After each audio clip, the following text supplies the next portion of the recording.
The Nintendo Switch is almost 7 years old. It really doesn't seem like it, but it's true. I think part of the reason that the Switch doesn't seem that old is because Nintendo has managed to keep us on our toes by releasing multiple different variations of the Switch. In late 2019, Nintendo released the Switch Lite, and in late 2021, they released the Switch OLED. Nintendo kept us all excited by releasing iterations to the Switch, and with those iterations, they managed to target different audiences and offer a Switch for everyone. As Nintendo released these Switch iterations, many Switch owners looked to upgrade and buy a new Switch. Whether they wanted the more comfortable, smaller Switch Lite, or the more vibrant Switch OLED, many people bought second or even third Switches to meet their preferred playstyles, add to their collection, or to just try something new. I was one of those people. Whenever Nintendo announced a new Switch iteration, I knew at some point I was going to get my hands on it. Since I was perfectly happy with my base model Switch, I wasn't really in any rush to get the Switch Lite or the Switch OLED. In fact, I waited until the Pokemon and Zelda versions of the Lite and OLED came out before getting either of them. It's always so fun getting your hands on a new console, but when it comes to Switch iterations, there can be a bit of buyer's remorse. If you're wanting all three, you're looking to spend about $850 total. A base model Switch is $300, the Lite is $200, and the OLED is $350. And those are just the consoles. Even if you're looking at getting used versions, a used Switch is typically only going to be about $50 off. It's still going to be pretty darn expensive. As much as I love supporting capitalism, it's tough to justify dropping that much money on three of essentially the same console. So I started asking myself, for someone who wants to own all of these Switches, what's the most economic way to do that? What's the cheapest way that someone can get their hands on a Nintendo Switch? Well, to answer that question, I managed to buy one for $30. How?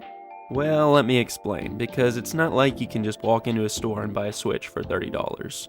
And real quick, before we do, I'd like to direct your all's attention to the subscriber button. The Torque Force is getting dangerously close to our goal of 1,000 subscribers. So if you're watching this video and haven't subscribed yet, I'd really appreciate it if you clicked that button and subscribed. It's free and it really helps our channel. Thanks a ton for your all's support. Okay, shameless plug over, back to the video. So where can you get a Switch for $30? Well, eBay. I got on eBay and started looking for the cheapest possible Nintendo Switch that I could find. For a while, I couldn't find anything. In fact, a lot of people were trying to sell their Switches for way more than what they were worth. That's a pretty common thing with eBay though, but for every overpriced Switch, there's an equal and opposite underpriced Switch. Sometimes you just have to know when, where, and how to look for that diamond in the rough. Or in this case, $30 Switch in the rough. You can find tons of broken Switches on eBay, all with varying faults.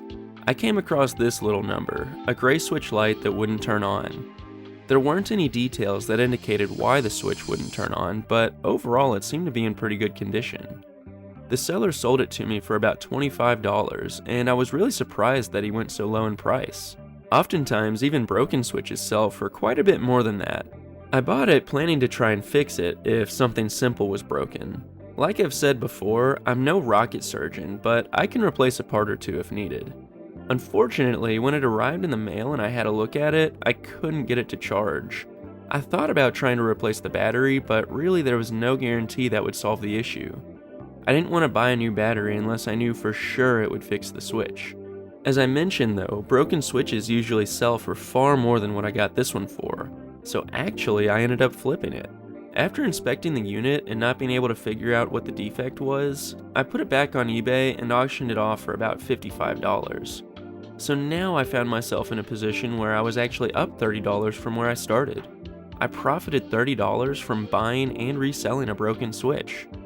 That didn't change the fact that I was still looking to buy a Nintendo Switch for the lowest possible price though, so I decided to continue my eBay escapades. That led me to this Switch Lite. It was being sold as a broken unit, but really it was fully functional. This was the diamond in the rough.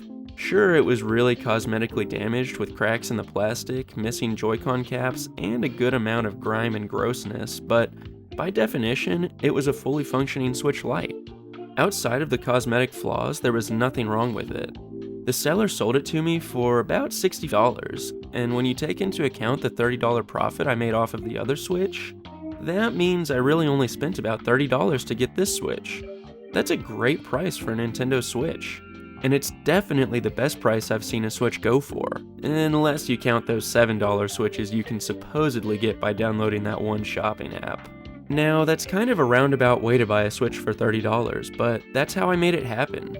$30 for a whole Switch. Sure, it's not in the best condition, but that's easily fixable. I found some replacement Joy-Con caps and a replacement Switch Lite shell on Amazon for about $25 total, and then I got to work. I completely disassembled my broken Switch Lite, cleaned all the buttons, and swapped the shell. Now my Switch Lite looks and feels brand new, and the best part is, I only spent about $55 total for the whole getup. Doing the shell swap was super fun too. I got to completely disassemble the Switch Lite and put it back together. It was great practice in case I need to do future Switch repairs, and it was really cool seeing all the components of the Switch Lite. Honestly, it's impressive how much Nintendo managed to fit into such a small console. Back to the subject of the video though, figuring out how to buy a Switch at the lowest possible price. I do think that the price that I got for my Switch Lite was a little bit of an extreme, but it goes to show you that there are legitimate ways you can go about getting your hands on Switch consoles without spending a fortune. I bought a Switch Lite, but I think that this applies to both the base and Switch OLED models too. While I was searching on eBay, I noticed there were actually lots of Switches and Switch OLEDs that were being sold for reasonable prices. You could actually find sellers just selling the console portion of the Switch for a pretty good price. Sure, you're missing the dock and the Joy-Cons, but you can easily replace those. Suffice to say, there are many different ways to get your hands on the Switch that you're looking for. You just have to know where to look and be patient until a good opportunity presents itself. So now that you've heard how I managed to buy a Switch for $30, what do you think? Would you ever buy a broken Switch and try to repair it? Or would you prefer to just buy a new or used Switch? Let me know in the comments below. Also, if you've got any questions about my Switch Lite, the shell swap, or really anything from the video, you can ask me in the comments. Thanks a ton for your support and for watching this video. I hope you enjoyed it, and if you did, I'd really appreciate it if you liked it or subscribed to the TorqueForce YouTube channel. If you know anyone else who might like this video, I'd also appreciate it if you shared the video with them. Once again, thanks a ton for your support. I hope you're able to find a Switch for as good a price as I did, and without further ado, goodbye. Hear me scream, I'm here to break your stream. Hog-a-honkus, hear me scream, I'm here to break your stream.